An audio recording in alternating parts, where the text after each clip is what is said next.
just as I got back to my boat from using another prototype, the brightest star in the sky shone through the clouds, and then it dimmed as it went around the edge.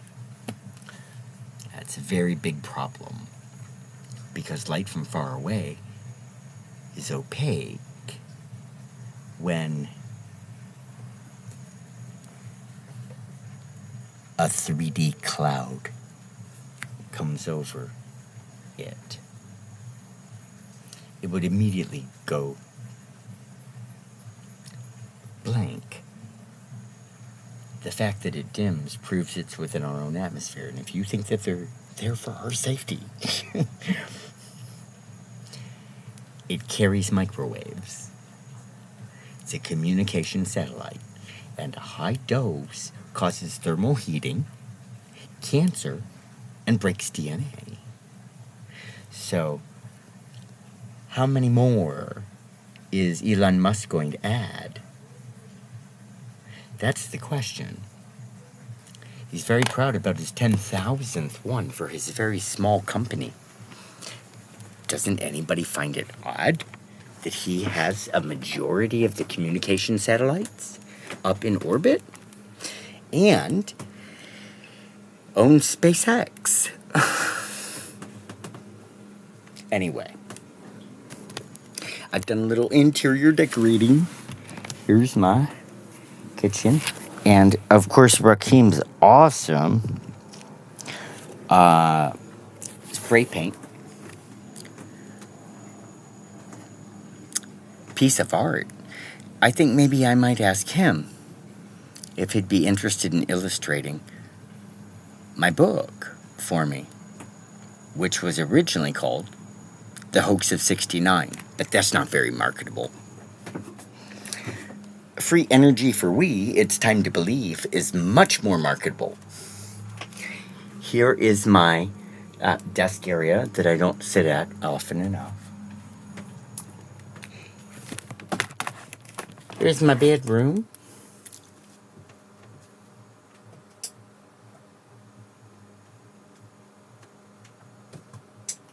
Of course,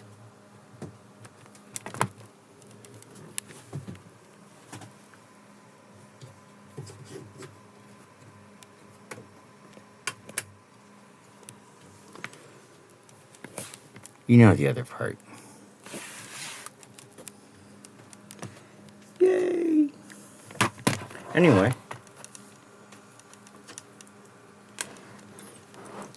the reason that things are looking bad, just like they did on mainland, even though this is a low dose, on the surface of Earth, we're obviously being radiated from above. And that is the case because if we were receiving an actual low dose here, and we are receiving a low dose, but everybody's receiving a high dose right now because of those things. There are safety standards for the towers and all the transmitters that have been put on top of high rises, and especially hotels. I don't know what kind of deal they struck with the government to put them there, but I'm sure that the owner of the buildings are getting some significant tax incentives to keep us connected and scamming them into participating in creating a high dose. A high dose is dangerous. The cigarette industry claimed forever that it doesn't cause lung cancer. Well, lo and behold, it does. This is the same thing, except the government's never going to go after them, because the microwave signal is what they use for their illegal surveillance program. It's what makes it work. So, I don't know. You tell me, How much longer are we going to be the guinea pigs for conclusive evidence in the future?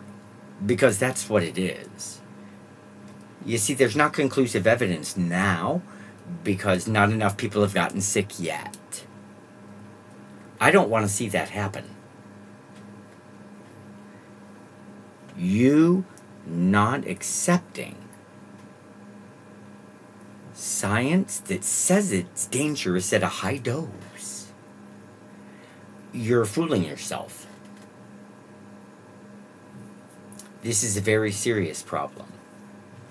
And it's going to play out in the course of the next decade.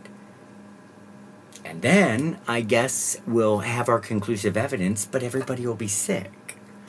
And all the DNA that then gets passed down will be broken, which means ADD, ADHD, hereditary illnesses and diseases, allergies, all sorts of things, birth defects, neurological difficulties. These are realities with a high dose. And because it penetrates the skin, that's what 5G does. It does do that. It's invisible, you can't feel it, but that is what it does. 2.6 does not. And if the FCC can't block the penetrating skin wave, we're going to have to file a class action lawsuit against the government because they absolutely can't. They choose not to. They choose to not cut it off. Till later.